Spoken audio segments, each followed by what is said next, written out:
If it were done when 'tis done, then 'twere well it would be done quickly, if the assassination could trammel up the consequence and catch with his perceived success, but that this blow might be the be-all and the end-all here. At this point in the play, MacBeth has foresight for what may come up in the future. He thinks of the consequences and what could go wrong.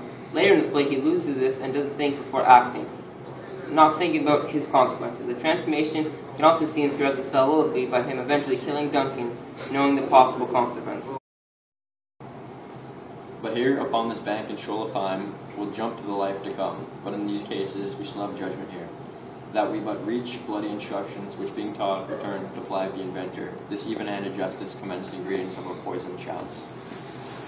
Violence. MacBeth says that violence should not be shown to people because showing violence lead to violence. Ironically, he says right before starting his violence and killing King Duncan. At this point, his mind is in a stable state. Although he is getting to the point where his mind is unstable, he does not condone violence here, but later on he uses violence to kill many people.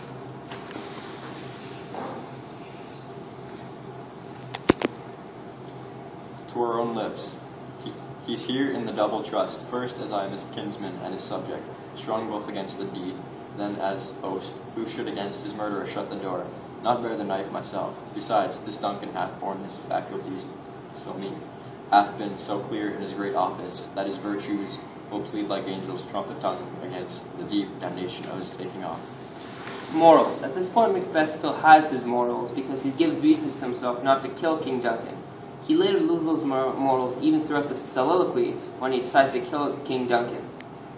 MacBeth has morals at the start of the play, but it slowly degrades into him losing them at a later time.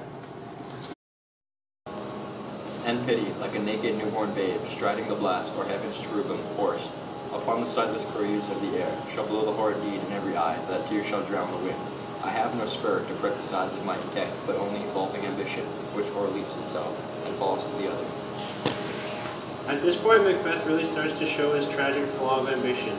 He gives reasons not to kill Duncan, but his ambition overtakes his reasons and causing him to think of killing the king.